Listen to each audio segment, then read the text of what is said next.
The blizzard had already claimed 3 lives by the time Josephine Norton stumbled into Deer Lodge, Montana on December 23, 1883. Her fingers blackened with frostbite and her lips too numb to form the words that might save her. She collapsed against the wooden post outside the general store, her thin cotton dress crusted with ice, her dark hair matted against her skull like a death shroud. And the townspeople who saw her fall simply stepped around her body, as though she were nothing more than another piece of snow-covered debris the winter wind had deposited on their doorstep. Yates Quinn had been checking the fence line on his property when he saw the commotion in town, the way people gathered and whispered but did nothing, and something in his chest pulled tight with a fury he had not felt since the war ended nearly 2 decades ago. He was 32 years old, weathered by Montana winters and hardened by the kind of loneliness that comes from losing everyone you ever loved. But when he dismounted his horse and pushed through the crowd to kneel beside the frozen girl, his hands were steady and his voice was firm. "Someone get Doc Harrison," he commanded, already pulling off his heavy coat to wrap around her skeletal frame. "Now, she ain't from here," Old Man Peterson said from behind him, tobacco juice staining his gray beard. "Probably some saloon girl who got thrown out. No decent woman travels alone." Yates did not bother to turn around. He scooped the girl into his arms, feeling how light she was, how her bones pressed against his chest like bird wings. Her eyelids fluttered once, revealing eyes the color of storm clouds, and then she went limp again. He carried her across the frozen street to the boarding house, his boots crunching in the packed snow, aware of every disapproving stare that followed him. Mrs. Weatherby, who ran the boarding house, blocked the doorway with her considerable bulk. "I will not have some vagrant in my establishment, Yates Quinn. You know the rules." "Then I will take her to my ranch," he said, his voice low and dangerous. "But if she dies because you turned her away, you will answer to God for it, and I suspect He will be less forgiving than I am." Something in his eyes made the older woman step aside, though she pursed her lips in disapproval. "Doc Harrison is at the Morrow place delivering a baby. Might be hours before he can come." Yates nodded once and turned back into the storm, carrying his burden toward the livery stable where his horse waited. The wind howled around them, biting through his wool shirt now that he had given up his coat, but he held the girl close to his chest, trying to share what warmth he had left.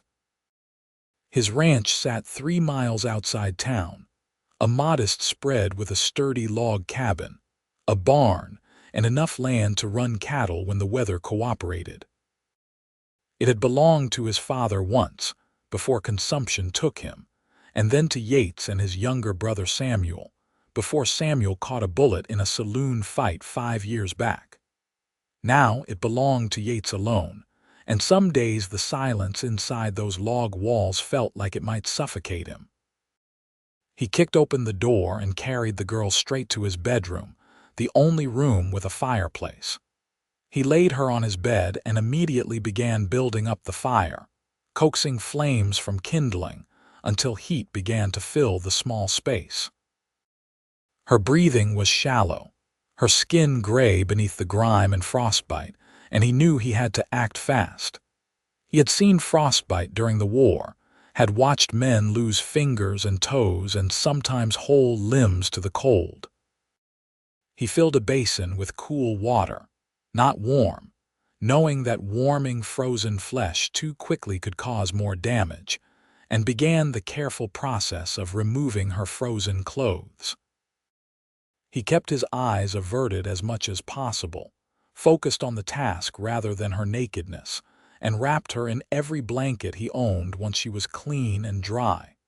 For 3 days, she drifted between consciousness and delirium.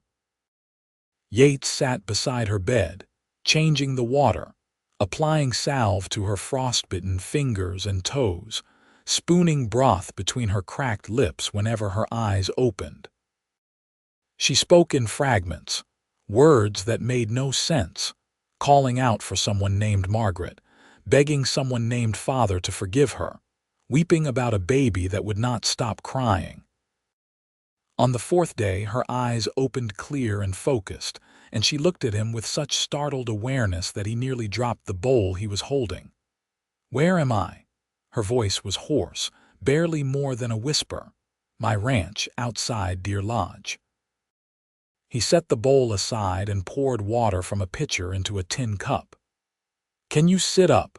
She struggled upright, wincing as she moved and accepted the cup with trembling hands. 3 of her fingers were wrapped in bandages, and he could see the moment she noticed, the flash of fear in her eyes. "Will I lose them?" "I do not think so. The frostbite was not as deep as I feared." He pulled his chair closer to the bed, studying her face now that the grime was gone and some color had returned to her cheeks. She was younger than he had first thought, probably no more than 20, with delicate features and hair that fell in dark waves past her shoulders. "What is your name?" "Josephine." She took a long drink of water, then another. "Josephine Norton." "Yates Quinn." He waited, giving her space to explain if she wanted to, but ready to let the silence stretch if she did not. She looked down at her bandaged hands, at the blankets covering her body, and he saw her throat work as she swallowed hard. "You saved my life. Anyone would have done the same." "No." Her voice was flat, certain. "They would not have. They did not." He could not argue with that. He had seen the way the townspeople looked at her, the judgment in their eyes before they even knew her story. "You do not have to tell me anything you do not want to tell me." Josephine looked at him for a long moment, searching his face for something he could not name. Whatever she found there seemed to satisfy her, because she nodded slowly. "I came from Philadelphia. My father is a minister there, very respected, very strict. When I became pregnant without being married, he told me I was dead to him, that I had shamed the family beyond redemption." Yates kept his expression neutral, though anger flared hot in his chest. "The father of the child, married to someone else. A deacon in my father's church." Her laugh was bitter, broken. "I was so stupid. He said he loved me, that he would leave his wife, all the pretty lies I should have seen through."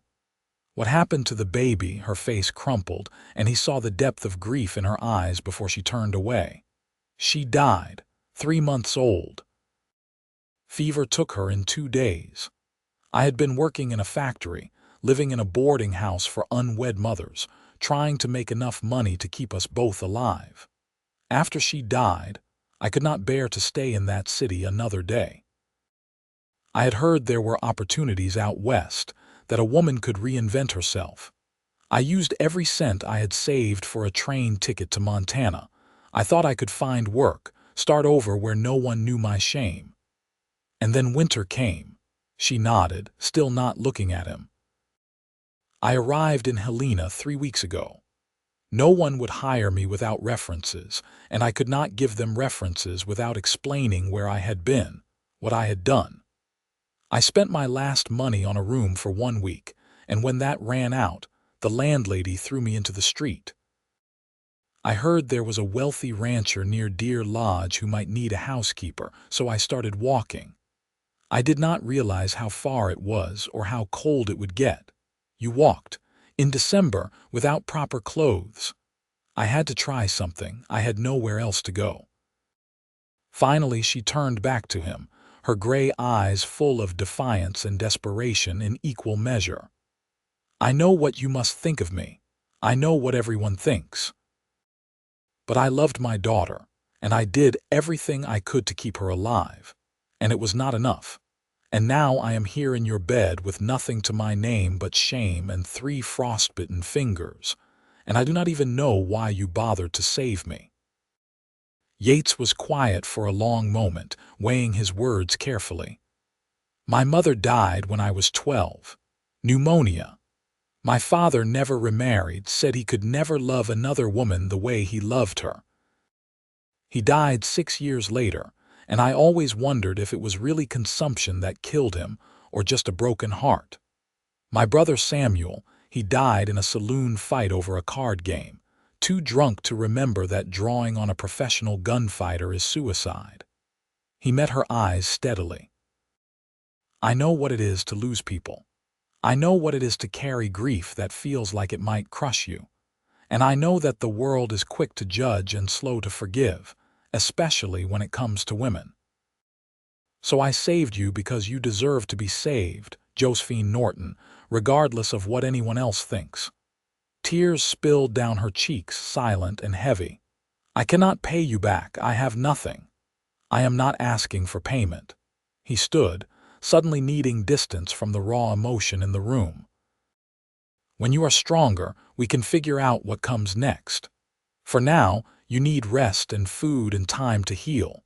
That is all that matters. He left her then, closing the door quietly behind him, and stood in the main room of the cabin with his hands braced against the rough wooden table. Outside, the wind howled and snow continued to fall, the kind of relentless Montana winter that killed anyone foolish enough to underestimate it.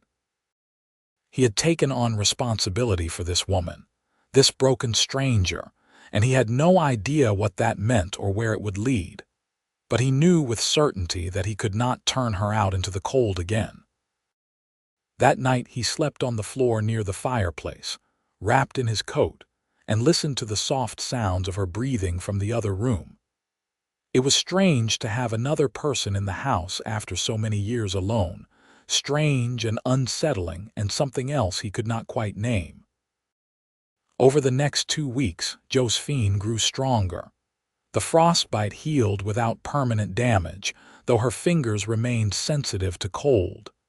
She began to move around the cabin, tentative at first, then with growing confidence. Yates showed her where everything was, how to work the stove, where he kept the supplies.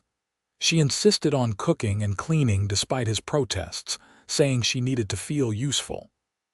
"I am not an invalid," she said one morning, flour dusting her hands as she kneaded bread dough. "And I cannot simply lie in bed while you wait on me hand and foot. You nearly died 3 weeks ago. But I did not die, thanks to you." She shaped the dough into a loaf and set it in the pan to rise. "I need to do something, Yates. I need to feel like I am earning my keep, not just taking charity." He wanted to argue that she did not need to earn anything, that saving her life did not come with conditions, but he recognized the pride in her voice and understood it. He had felt the same way after the war, when well-meaning people tried to help him and all he wanted was to prove he could stand on his own 2 feet. "All right," he said finally, "but you take it slow, no overdoing it." She smiled at him, and he felt something shift in his chest, something warm and dangerous. She was beautiful when she smiled, he realized, when the grief and fear left her face for a moment, and let him see the woman she might have been before life dealt her such cruel blows. The days developed a rhythm. Yates rose before dawn to tend the animals, check the feed, make sure everything was secure against the cold. Josephine had breakfast waiting when he came back inside, usually something simple but well made, and they ate together at the table while pale winter light filtered through the windows. Then he would go back out to work on repairs or cut firewood or tend to the 100 small tasks that kept a ranch running, and she would clean or mend clothes or prepare the evening meal. They talked during dinner, carefully at first, sharing small details about their lives. He told her about growing up in Montana, about learning to ride before he could read, about the way his brother used to make him laugh until his sides ached. She told him about Philadelphia, about the music at church services, about her mother who had died of scarlet fever when Josephine was 16, leaving her alone with a father who loved doctrine more than he loved his daughter. "I tried so hard to be good," she said one evening, staring into the fire. "I followed every rule, obeyed every command, never questioned anything he said, but it was never enough. He always found something to criticize, some way I had fallen short. When I finally broke, when I finally did something truly wrong, I think part of me was almost relieved. At least then I knew I could never live up to his impossible standards, so I could stop trying. "You were not wrong to want love," Yates said quietly. "You were wrong to trust someone who did not deserve your trust, but that is not the same thing. That man, the deacon, he was the one who sinned. He broke his vows, he lied to you, he abandoned you when you needed him most. The shame is his, not yours. The world does not see it that way." "Then the world is wrong." She looked at him with something like wonder in her eyes, as though she could not quite believe he was real. "How did you become so kind, living out here alone?" "I am not kind. I just have eyes to see what is right in front of me." He stood and began clearing the plates, uncomfortable with the weight of her gratitude. "Besides, my mother raised me to believe that character is measured by how you treat people who cannot do anything for you in return." She sounds like a remarkable woman. She was. That night, lying on the floor near the dying fire, Yates admitted to himself what he had been trying to deny for days. He was falling in love with Josephine Norton. Not because she was beautiful, though she was, and not because she needed him, though she did, but because of the quiet strength he saw in her, the way she refused to let grief destroy her, the fierce determination in her eyes when she talked about building a new life. She had been knocked down by circumstances that would have broken most people, and instead of giving up, she had walked through a blizzard in search of another chance.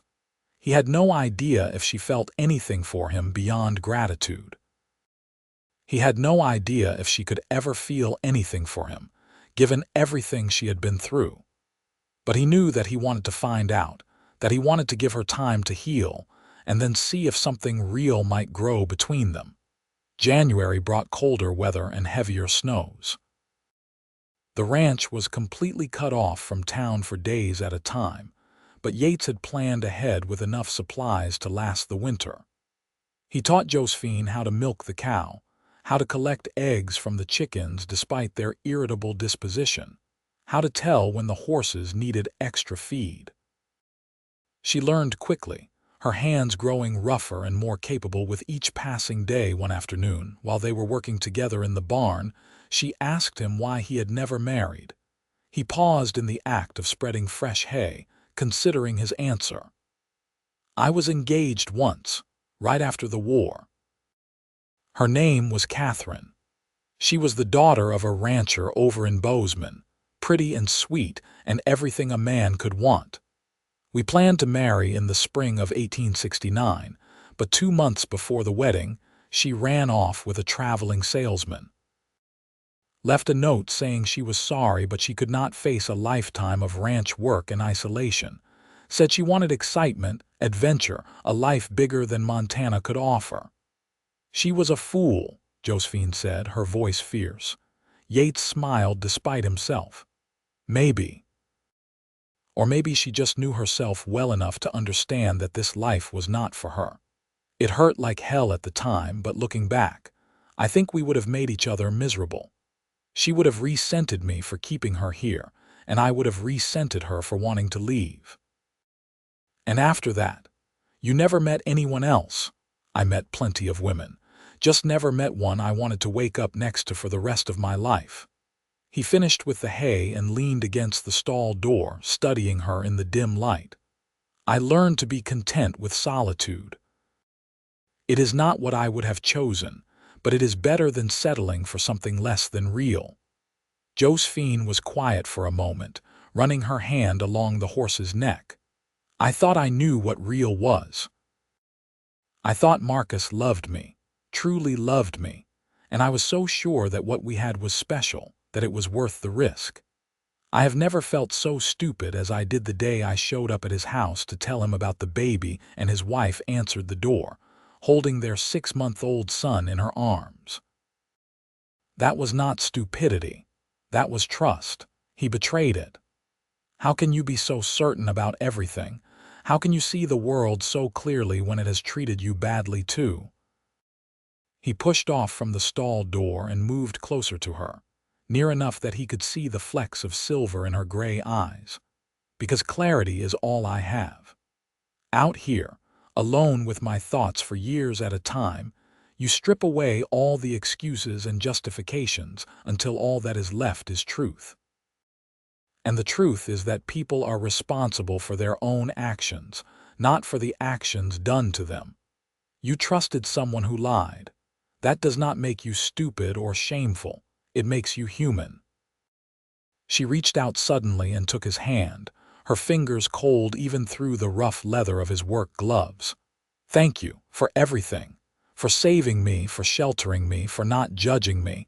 I do not know how I will ever repay you. You do not owe me anything, Josephine. Yes, I do.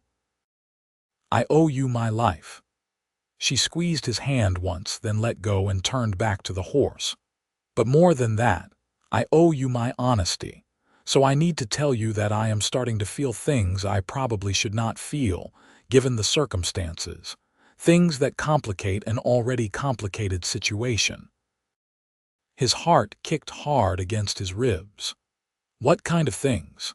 The kind where I look forward to seeing you come through that door every morning. The kind where I find myself watching you work and thinking about what it would be like to have the right to touch you. The kind where I go to sleep at night wishing I was in your arms instead of alone in that bed. She kept her eyes on the horse, her voice steady despite the confession. I know it is too soon. I know I am probably just confused, grateful and dependent and mistaking those feelings for something else. But I promised myself after Marcus that I would never lie to a man again, not even by omission, so I needed to tell you. Yates stood frozen, afraid that if he moved or spoke, he would shatter whatever fragile moment this was. When he finally found his voice, it came out rough with emotion.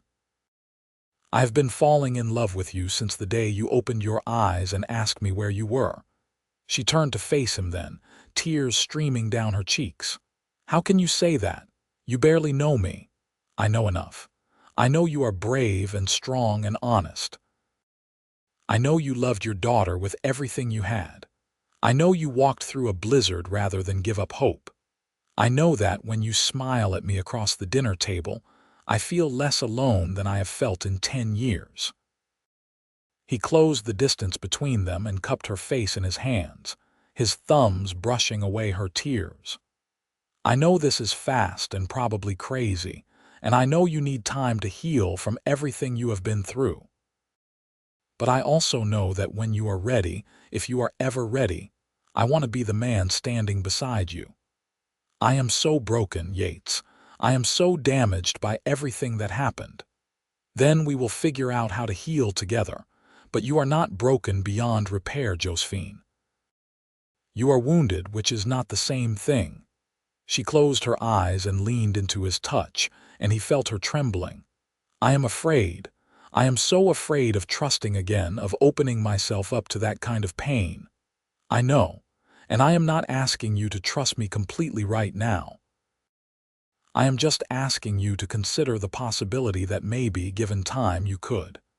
She opened her eyes and looked at him with such vulnerability that it made his chest ache. What if I cannot? What if I am too scared, too damaged? Then I will wait. I will give you space and time and whatever you need. But I will not disappear, and I will not stop caring about you just because it is difficult. You are unlike any man I have ever known. Good, because I am not interested in being like the men you have known before. She laughed through her tears, a sound that was equal parts joy and pain, and then she leaned forward and pressed her forehead against his chest. He wrapped his arms around her carefully, holding her close but not too tight, letting her feel safe rather than trapped. They stood like that for a long time while the horses shifted in their stalls and snow fell softly outside the barn. When they finally walked back to the cabin, Yates noticed that Josephine stayed close beside him, their shoulders nearly touching. It was a small thing, barely noticeable, but it felt significant somehow, like she was testing the waters of intimacy, seeing how it felt to be near him by choice rather than necessity. That night after dinner, instead of disappearing into the bedroom as she usually did, Josephine sat beside him near the fire. She did not say much, just worked on mending one of his shirts while he read from a worn copy of Dickens he had owned since childhood. But her presence felt comfortable, natural, like they had been doing this for years instead of weeks. When she finally stood to retire, she paused beside his chair and placed her hand on his shoulder. "Good night, Yates." "Good night, Josephine." She hesitated for a moment as though she wanted to say something more, but then she simply squeezed his shoulder gently and disappeared into the bedroom. He sat staring into the fire long after she left, feeling the warmth where her hand had rested and wondering if this was what hope felt like after years of going without it. February arrived with slightly warmer weather and the first signs that spring might eventually come. The snow began to melt during the day, though it still froze hard at night, and Yates started making plans for the work that would need to be done once the weather fully broke. One morning, while he was splitting firewood behind the cabin, Josephine came outside wearing one of his old coats and a pair of boots she had stuffed with rags to make them fit. She looked ridiculous and lovely at the same time, and he had to suppress a smile. "I want to learn how to do that," she announced, pointing at the axe in his hands. "Split wood?" "Yes. If I am going to live out here, I need to know how to do things for myself. What happens if you get hurt or sick? I cannot just sit helplessly by while everything falls apart." He wanted to argue that she did not need to worry about such things, that he would take care of her, but he recognized the stubborn set of her jaw and knew she would not back down. "All right, but you start with small logs." He spent the next hour teaching her the proper stance, the correct angle for the swing, the way to let the weight of the axe do most of the work. She was clumsy at first, missing the log entirely or bouncing the blade off without splitting anything, but she kept at it with determined concentration. By the time he called for a break, she had successfully split half a dozen logs and her face was flushed with triumph. "I did it," she said, breathing hard. "You did, though your hands are going to hurt tomorrow." She looked down at her palms, already red and beginning to blister, and shrugged. "Pain means I am alive. I can handle pain." Something in her voice told him she was not just talking about physical pain, and he felt a surge of admiration for her resilience. "Come inside. I will wrap your hands before the blisters get worse."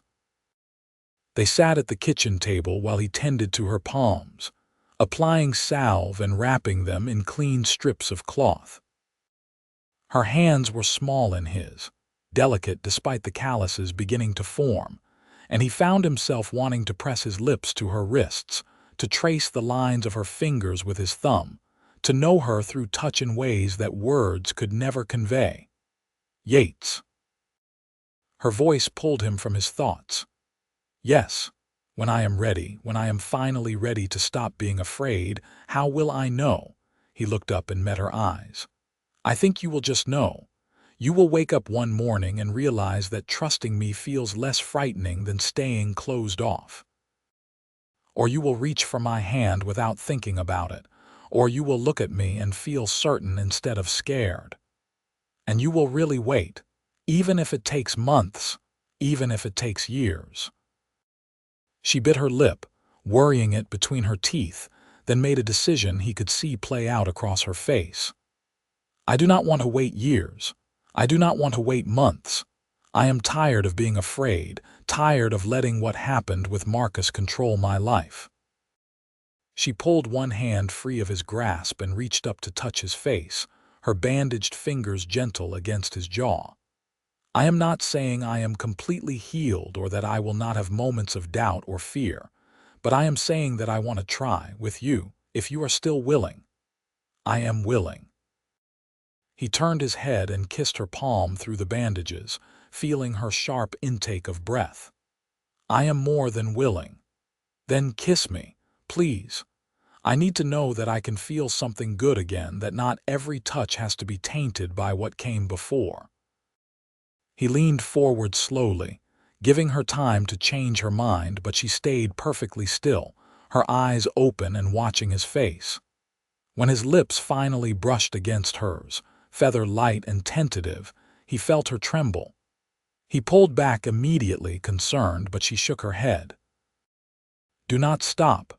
That was not fear. That was relief. He kissed her again, deeper this time but still gentle, and she responded with a soft sound that went straight through him.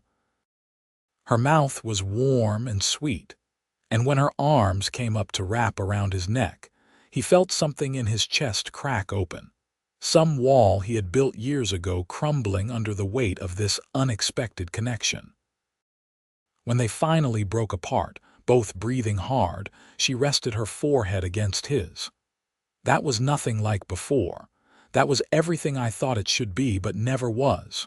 "Good," he said roughly, "because I intend to spend a very long time showing you how different things can be."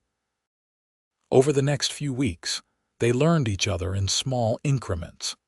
Yates took to kissing her good morning before heading out to work, and goodbye before heading into town for supplies. Josephine began sitting in his lap by the fire in the evenings, her head tucked under his chin while he read aloud, or they simply talked about their days. They held hands across the dinner table, fingers intertwined, and sometimes he would catch her watching him with an expression of such tender affection that it made him feel invincible. In early March, when the snow had mostly melted and mud made the roads nearly impassable, Yates rode into Deer Lodge to collect the mail and pick up supplies they would need for spring planting. He was just loading bags of seed into his wagon when Sheriff Porter approached, his expression grave. "Yates, good to see you, Sheriff." Yates continued loading supplies, waiting to hear what had brought the lawman over. "I heard you took in that girl who nearly froze to death back in December, the one from Philadelphia, Josephine Norton." "Yes." "Well, I thought you should know there has been some talk, people wondering about the arrangement, making assumptions." Yates stopped what he was doing and turned to face the sheriff directly. "What kind of assumptions?" "The kind you would expect. Unmarried woman living alone with an unmarried man. You know how people are." Porter held up his hands defensively. "I am not saying I agree with them, just that you should be aware. There has been some talk of asking her to leave town, saying she is corrupting the moral character of the community." "She is not in town. She is on my ranch." "Your ranch is part of this community, Yates, and folks remember what happened before with your brother and that saloon girl. They do not want another scandal." Rage flared hot and bright in Yates's chest. "My brother died because some trigger-happy gunfighter saw an easy target. The woman he was seeing had nothing to do with it, and the fact that people blamed her anyway says more about this town than it does about her." He stepped closer to the sheriff, his voice low and dangerous. "Josephine Norton is a good woman who has been dealt a bad hand. She nearly died because people like you decided to judge her without knowing her story. I will not let that happen again." "So what are you going to do? Keep her locked up on your ranch forever?" "I am going to marry her." The words came out before he fully realized he had decided, but once they were spoken, he knew they were true. He wanted to marry Josephine, wanted to give her his name and his protection and his love for as long as they both lived. Sheriff Porter raised his eyebrows. "That is quite a decision to make standing in the middle of the street." "It is a decision I have been making for months without realizing it." Yates finished loading the wagon and climbed up onto the seat. "Tell the gossips and the moral crusaders that Josephine Norton will soon be Josephine Quinn, and if they have a problem with that, they can take it up with me directly." He drove out of town without waiting for a response, his hands tight on the reins, his mind racing.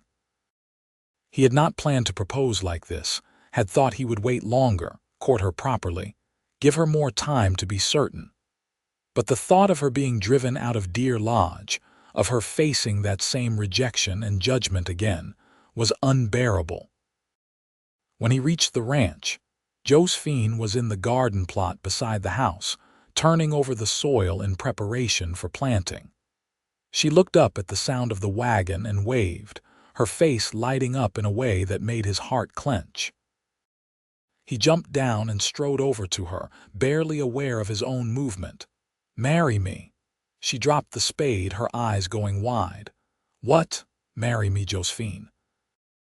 "Not because of gossip or scandal or what anyone else thinks, but because I love you and I want to spend the rest of my life with you and I cannot imagine my future without you in it." "Yates, this is sudden. I know. And if you need time to think about it, I understand.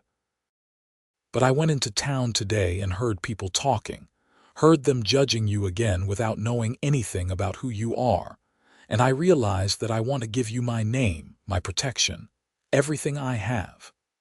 I want you to be my wife, not my guest or my responsibility, but my partner in this life." She stood there in the muddy garden, dirt on her hands and her face, looking at him with an expression he could not quite read. "You are certain. This is not just some noble gesture to protect me. I am certain. I have been falling in love with you since December, and every day I fall a little bit more. When I wake up in the morning, the first thing I want to see is your face. When something good happens, you are the first person I want to tell. When I think about the future, you are in every single vision I have." He took her dirty hands in his. "I know you have been hurt. I know you have reasons to be cautious. But I am asking you to take a chance on me, on us, on the possibility that what we have could become something extraordinary." Tears were streaming down her cheeks now, but she was smiling. "Yes, yes, Yates Quinn, I will marry you." He swept her into his arms and kissed her hard, tasting salt and earth and joy. She wrapped her arms around his neck and kissed him back with equal fervor, and when they finally broke apart, they were both laughing breathlessly. "When?" she asked. "As soon as possible. Tomorrow, if we can find a preacher willing to do it. Tomorrow sounds perfect." They rode into Deer Lodge together the next morning, Josephine wearing the only decent dress she owned, one that Yates had bought her from the general store a few weeks earlier. It was simple, dark blue cotton with white lace at the collar, but she looked beautiful in it, her dark hair pinned up, and her eyes shining with nervous excitement.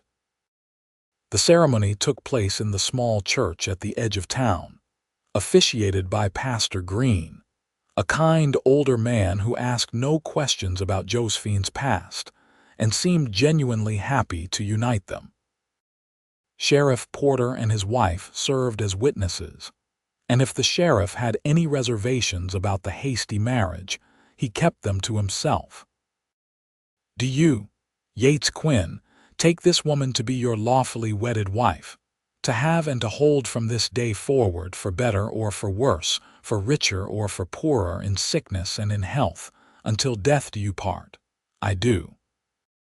"And do you, Josephine Norton, take this man to be your lawfully wedded husband, to have and to hold from this day forward for better or for worse, for richer or for poorer, in sickness and in health, until death do you part?" Josephine looked at Yates, her voice steady and sure when she answered, "I do." "Then, by the power vested in me by the territory of Montana, I now pronounce you husband and wife. You may kiss your bride."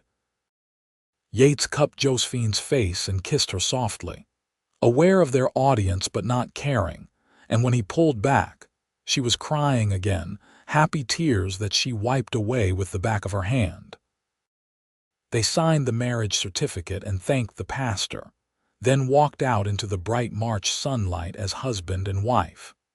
A few townspeople had gathered outside the church, some looking disapproving, others merely curious, but Yates ignored them all.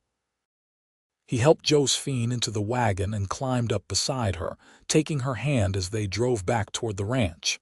"Are you happy?" he asked when they were halfway home. "I am happier than I have been in years, maybe happier than I have ever been." She leaned her head on his shoulder. "I know this started in such a strange way, and I know people will talk, but I do not care. You are the best man I have ever known, Yates Quinn, and I am honored to be your wife." "The honor is mine, Josephine Quinn." She laughed at the sound of her new name. "That will take some getting used to." "We have time. We have all the time in the world." When they reached the ranch, Yates carried her over the threshold despite her protests, and they spent the rest of the day working side by side, planting seeds in the garden, tending to the animals, doing all the ordinary tasks that made up their life together. It was not glamorous or exciting, but there was a deep satisfaction in the rhythm of it, in the knowledge that they were building something together. That night, when they finally retired to the bedroom they would now share, Josephine was nervous. He could see it in the way she kept fidgeting with her nightgown, in the way she would not quite meet his eyes. "We do not have to do anything you are not ready for," he said gently, sitting on the edge of the bed. "I meant what I said about waiting. I know, and I appreciate that. But I do not want to wait any more." She took a deep breath and came to stand in front of him, her hands trembling slightly as she reached for his. "I want to be your wife in every way. I want to replace the memories of before with new memories, good memories with you. Are you certain?" "I am certain." He stood and kissed her, slow and deep, pouring all his love and patience into that kiss. When they finally came together, it was tender and unhurried, a claiming that was as much emotional as physical. Josephine cried afterward, but they were healing tears, cathartic and necessary, and he held her close while she trembled in his arms. "I love you," she whispered against his chest. "I did not think I would ever be able to say those words again, but I love you, Yates. I love you too. More than I have words to express." They fell asleep tangled together, and for the first time since Samuel died, Yates did not feel the crushing weight of loneliness that usually accompanied sleep. Instead, he felt complete, whole in a way he had not known was possible. Spring turned to summer, and the ranch flourished under their combined care. The garden produced more vegetables than they could eat, so Josephine learned to can and preserve, filling shelves in the root cellar with jars of beans and tomatoes and pickles. The cattle fattened on the summer grass, and Yates began making plans to expand the herd. They worked hard, harder than Josephine had ever worked in her life, but she thrived on it, her body growing stronger and her face gaining color from the sun. In late July, Josephine realized she had missed her monthly bleeding twice. She said nothing to Yates at first, afraid to hope, afraid to jinx it, but when she missed the third time and started feeling nauseous in the mornings, she could no longer deny what was happening.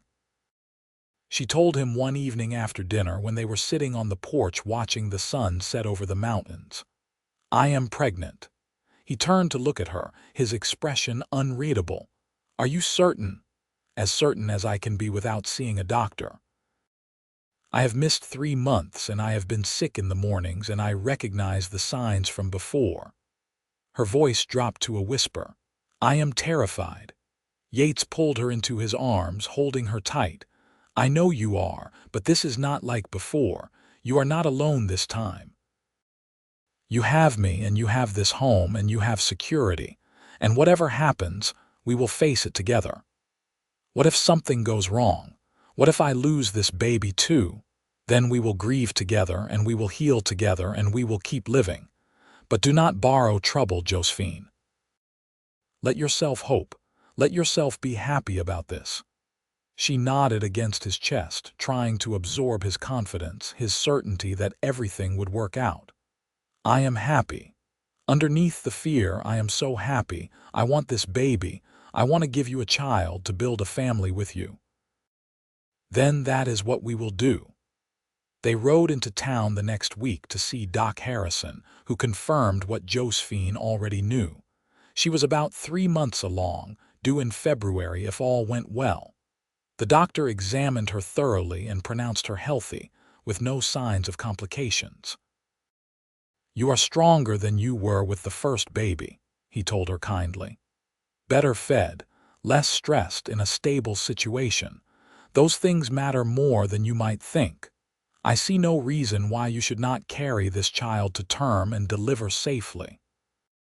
Josephine cried tears of relief in the doctor's office, and Yates held her hand the entire way home, his thumb stroking small circles on her palm.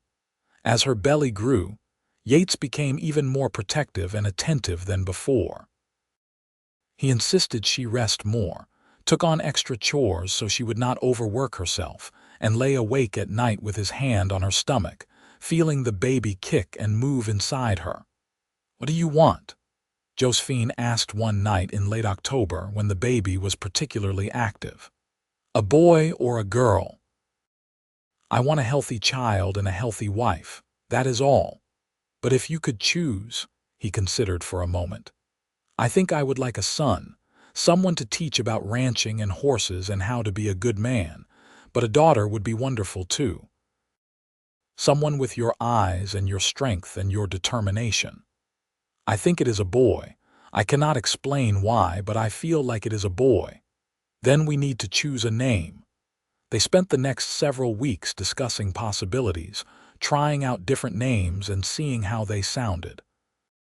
Finally, they settled on Thomas for a boy, after Yates's father, and Margaret for a girl, after Josephine's mother. Winter arrived earlier than expected that year, with heavy snows beginning in mid-November. Yates made sure they were fully stocked with supplies, bringing in extra firewood and food, making certain that when Josephine's time came, they would be prepared for any eventuality. On February 14th, 1885, Josephine went into labor. It started just before dawn, a tightening in her belly that gradually increased in intensity until she woke Yates with a gasp. "It is time," she said, her face pale with a mixture of anticipation and fear. Yates dressed quickly and rode hard for town, returning with Doc Harrison just as Josephine's contractions were becoming more intense.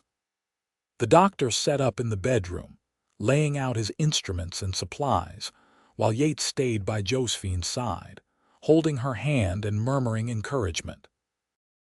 The labor lasted 14 hours, long and difficult but not dangerously so. When their son finally entered the world, screaming lustily and red-faced with indignation, Josephine sobbed with relief and joy. Doc Harrison cleaned the baby and wrapped him in a blanket, then placed him in Josephine's arms. "He is perfect," she whispered, staring down at the tiny face. "Thomas Yates Quinn, you are absolutely perfect."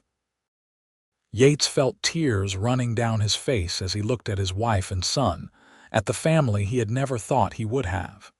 "He is beautiful. You are both beautiful." Doc Harrison checked Josephine over thoroughly, ensuring there was no excessive bleeding or signs of infection, then declared her in good health. "You did well, Mrs. Quinn. Get some rest now, and let your husband take care of you both." After the doctor left, Yates sat on the edge of the bed, one arm around Josephine and the other gently touching the baby's soft head. "I cannot believe he is real. I cannot believe this is our life." "Believe it," Josephine said, leaning her head on his shoulder. "This is our life, our family, our happily ever after."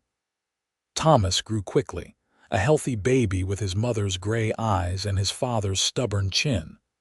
Josephine proved to be a natural mother, patient and loving even during the difficult nights when Thomas would not stop crying. Yates marveled at how she had transformed from the broken woman he had found in the snow to this confident, capable person, who ran their household with grace and managed motherhood like she had been born to it. When Thomas was 3 months old, they took him into Deer Lodge for the first time. The reaction was mixed. Some people cooed over the baby and congratulated them warmly. Others looked away or made pointed comments about the hasty marriage and the timing of the birth. Yates and Josephine ignored the latter, focusing instead on the people who treated them with kindness and respect. One afternoon, while Yates was loading supplies into the wagon, Old Man Peterson approached. He was the same man who had argued against helping Josephine that first day, the one who had called her a saloon girl and suggested she be left to freeze. "Quinn," he said, his voice gruff. "Peterson." Yates kept loading, not particularly interested in conversation. "I wanted to say something. About that day when your wife first came to town." Yates stopped and turned to face him. "What about it? I was wrong. To judge her like that, to assume the worst. She has proven herself to be a good woman, a good wife, a good mother, and you were right to help her when no one else would." The old man met his eyes directly. "I am sorry. For what I said, for what I did not do. It has weighed on me these past months, knowing I turned my back on someone in need." Yates studied him for a long moment, then nodded slowly. "I appreciate that. And I think Josephine would appreciate it too if you told her yourself." Peterson nodded and walked over to where Josephine stood holding Thomas. Yates watched as the old man spoke to her, saw her initial wariness soften into surprise and then acceptance. When Peterson walked away, she turned to Yates with tears in her eyes. "He apologized," she said when they were back on the road home. "I never thought I would see the day when someone from that crowd would actually apologize. People can change. Sometimes they just need time to see their own mistakes. You are a very forgiving person, Yates Quinn." "I am a very happy person, Josephine Quinn." Happy people can afford to be forgiving. Life settled into a comfortable rhythm over the next few years. Thomas grew into a curious, energetic toddler who followed his father everywhere, wanting to help with every task despite his small size. In the spring of 1887, Josephine became pregnant again, and that December she gave birth to their daughter, Margaret Rose Quinn. With 2 children, the ranch felt full and alive in a way it never had before. The house that had once echoed with Yates's lonely footsteps now rang with laughter and the sound of small voices. Josephine bloomed in her role as wife and mother, her past sorrows not forgotten but integrated into the fabric of who she had become. One evening in the summer of 1889, when Thomas was 4 and Margaret was 18 months old, the family sat on the porch watching fireflies dance in the gathering dusk. Thomas was pestering his father with endless questions about the stars, while Margaret dozed in Josephine's arms. "Papa, why do some stars shine brighter than others?" Thomas asked. "Well, son, some stars are closer to us, so they look brighter, but some are actually more powerful, burning hotter and fiercer than the dimmer ones." "Which kind are we?" Yates glanced at Josephine, who was smiling softly. "I think we are the kind that burn bright because we are close together. Alone, we might be dim, but together, we light up the whole sky." Josephine reached over and took his hand. "That is the most poetic thing I have ever heard you say. Fatherhood has made me soft." "Fatherhood has made you perfect." She squeezed his hand. "Do you ever think about that day? The day you found me in the snow, sometimes. Usually when I am counting my blessings and trying to figure out how I got so lucky. You call it luck, I call it fate. I was supposed to nearly die so that you could save me. We were supposed to find each other. Maybe, or maybe we just happened to be in the right place at the right time, and we were smart enough to recognize something good when we saw it. Either way, I am grateful. For you, for this life, for our children, for everything we have built together. As am I." They sat in comfortable silence as the stars came out one by one, their children safe and secure, their love deep and abiding. The ranch around them was thriving, the cattle healthy, the garden abundant. They had weathered storms and difficulties, faced judgment and hardship, but they had done it together, and that had made all the difference. In the years that followed, they had 2 more children, another son they named Samuel after Yates's brother, and a daughter they called Catherine, after the woman who had broken Yates's heart years before. When Josephine raised her eyebrows at that last choice, Yates explained that he was grateful to Catherine for leaving, because if she had not, he never would have been free to find Josephine. "You are giving her too much credit," Josephine said, laughing. "Maybe. But I am also teaching our daughter that sometimes the things we think will break us actually set us free." Thomas grew up to be a skilled rancher, taking over more and more responsibilities as Yates got older. Margaret became a teacher, educating the children of Deer Lodge in a small schoolhouse near the church. Samuel followed in his uncle Samuel's footsteps and became a skilled cardsmith, though he had the good sense not to gamble with gunfighters. And Catherine surprised everyone by becoming a doctor, traveling to San Francisco for medical school, and then returning to Montana to serve the community. As Yates and Josephine grew older, their love deepened rather than faded. They were the couple everyone pointed to as an example of what marriage should be, their devotion to each other evident in every look, every touch, every word. They worked side by side until they could no longer work, and then they sat side by side on the porch, watching their grandchildren play in the yard where their own children had played decades before. On a warm June day in 1923, Yates passed away peacefully in his sleep, Josephine's hand clasped in his.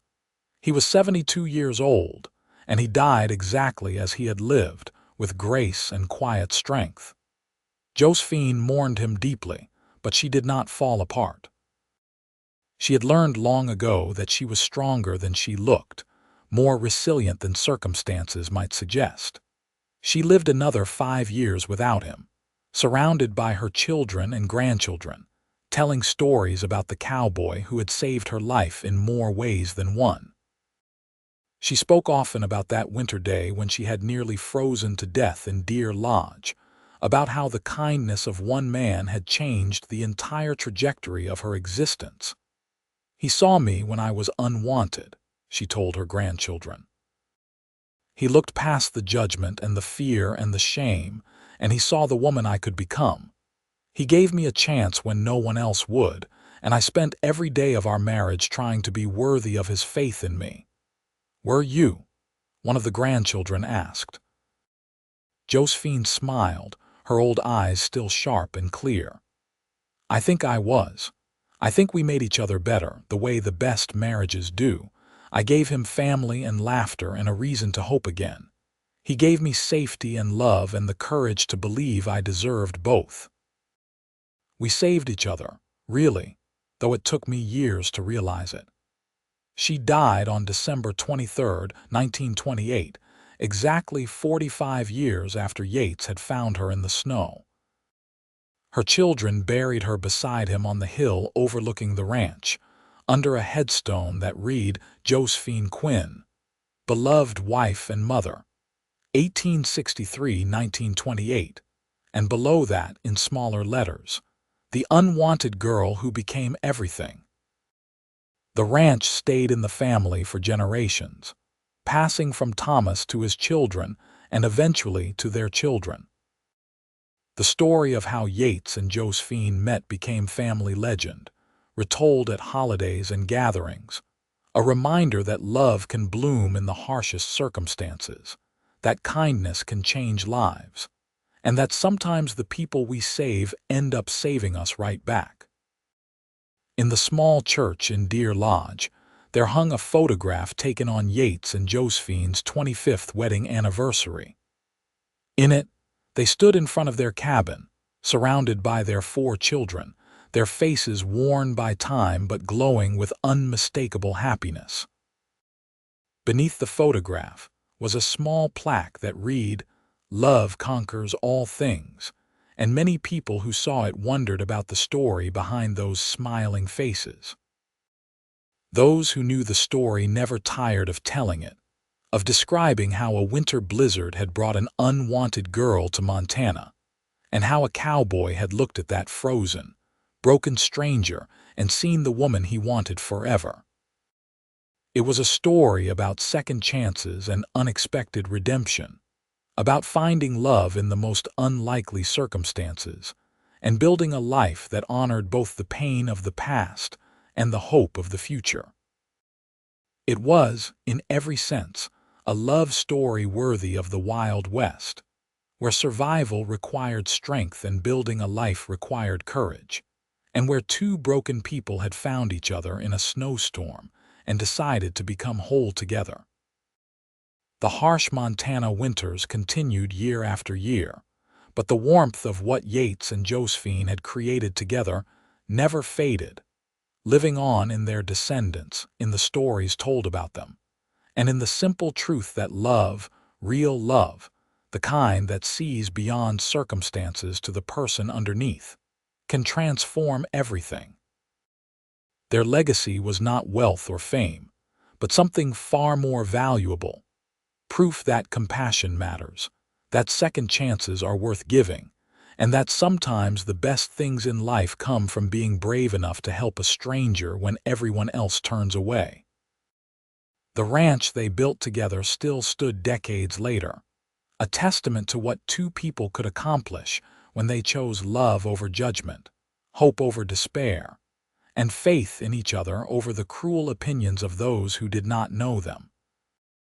And somewhere in the Montana soil, beneath the hill where 2 headstones stood side by side, the roots of the trees Josephine had planted so many years ago grew deep and strong, intertwining beneath the earth the way their lives had intertwined above it, separate beings that became one through time and choice, and the kind of love that endures beyond death itself.